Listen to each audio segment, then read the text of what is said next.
Hello, my peeps. Welcome to the first episode of Wounds with your boy Drew.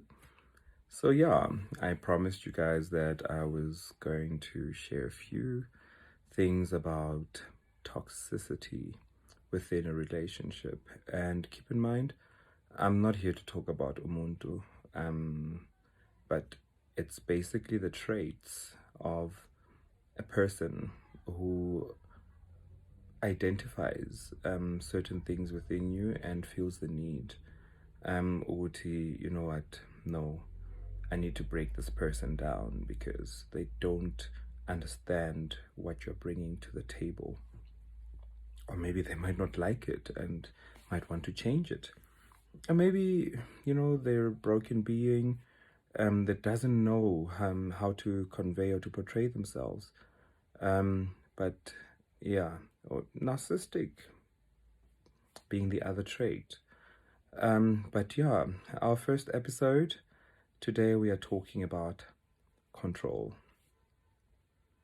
So, e-control, guys, is one of the most important things and factors when it comes to a toxic environment or a toxic relationship, or trying to, you know, get your grip on someone.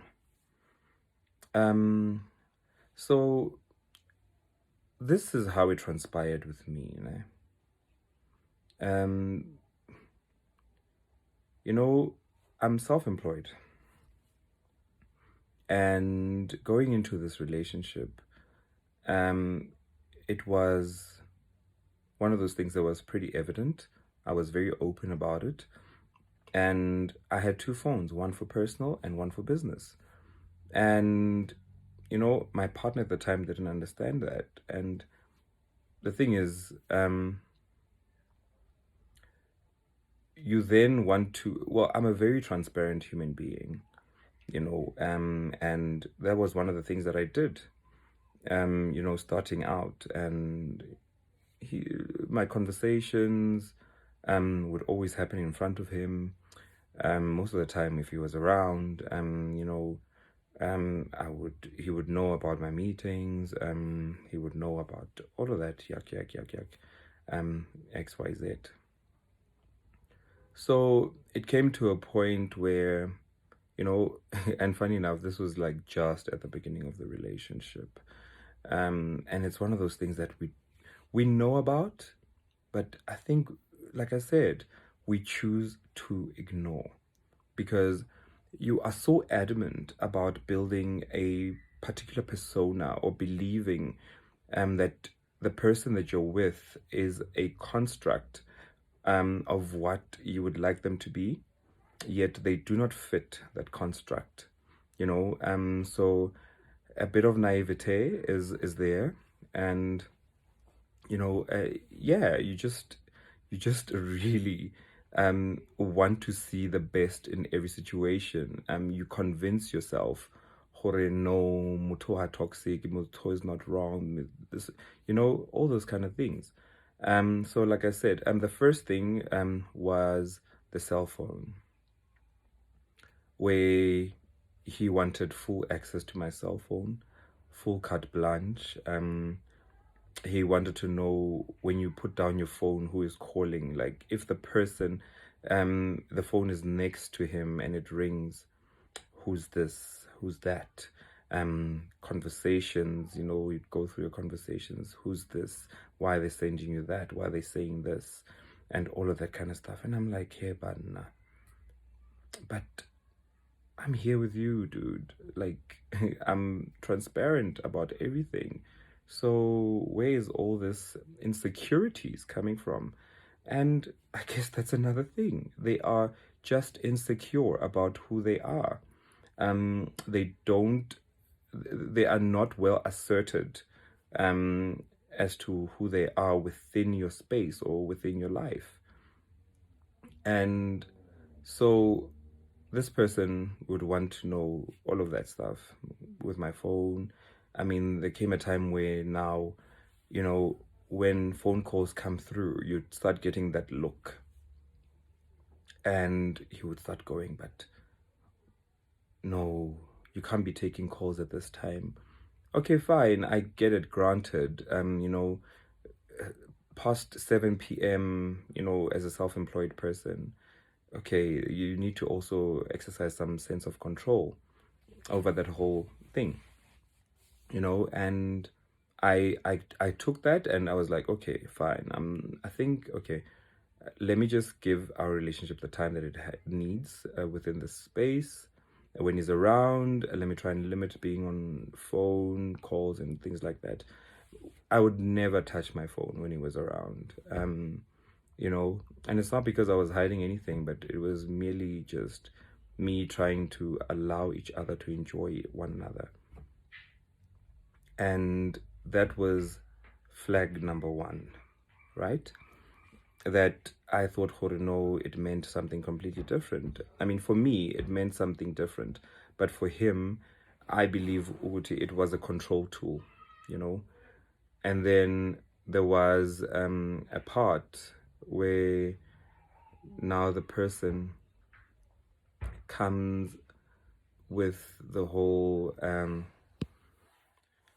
limiting of time out, or you don't get any time out with this person. When a person is always wanting to be indoors, yes, I respect a person who is private, but I'm a person who loves going out for dinner, your lunches. I have friends and I like doing things with my friends. And I'm a person who also doesn't want to exclude my partner out of such things. It would always be open that, look, let's do this together. Let's go to this dinner. Let's do that. And it was not me trying to change him. He had the option of saying yes or no. And sometimes if he said no, I would go, okay, guys, my guy's not really keen on this, so I'm gonna stay back home. You know that line, I'm gonna kick it with my boy today. I'm gonna stay home type of thing. So in retrospect, knowing what I know now, I know that the limitation of going out was extremely different for him.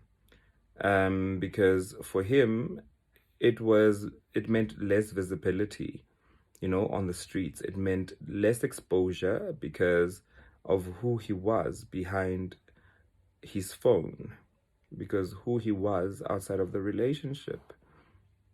He had some very serious extramural activities that had to do with other counterparts. And of course, being seen in public with me and knowing what, if people knew who we were to one another, that would compromise his discreet indiscretions, if that's something that you can put it like. So, and a person makes it look so beautiful and say, baby, no, I want to spend time with you indoors. I want us to get to know each other. I want us to be intimate. I mean, guys, there is only so much intimacy you can have indoors, right? I like my next Netflix and chill. I like my let's stay home and cook dinner or have lunch indoors, play games, whatever, do whatever, explore each other. But if you are going to now make an effort to not want to go out, and I'm a very social person, and I'm extremely social. My friends, my family, and that's something that I make sure I'm pretty visible in. And now my visibility was reduced, within my family, within my friends. I hardly got to see my friends as much as I wanted. It was all about him, what he wanted to do when he was with me, where we should go when I'm with him, and literally keeping away from certain scenes. And I don't think it would be because no, gay scenes are like this and like that. No, this was purely, I would be identified and you would find out who I am. And that was just super scary for him. And I think the third point that I want to bring across, you know, after your cell phone, after your reduced time, it's now somebody who deliberately tries to, you know, I think a person goes after you for particular reasons when they want to date you. They want to go out with you because of the strength you exude, the vulnerability that you have, various elements, right? This, it could be an array of things. But with a narcissistic personality, if you're dating a person like that, strength is a huge threat for them because, I mean, firstly, you are self-employed. I mean, you bring home your own bacon, you bring in your own money, and it's like moto antloki.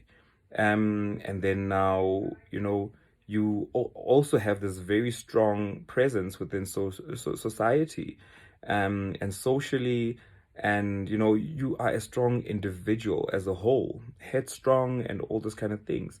So this person literally does things to try and morph you into who they believe you should become. So the cell phone thing, the limited time thing, it's it's a sense of exercising that power exertion on their end, where they want to limit you as who you are, and they're like, no, I can't be overpowered by this personality because here kukhala what I say, you know, what I say goes. This is my relationship. Narcissistic behavior, guys. You know it. Class act. And when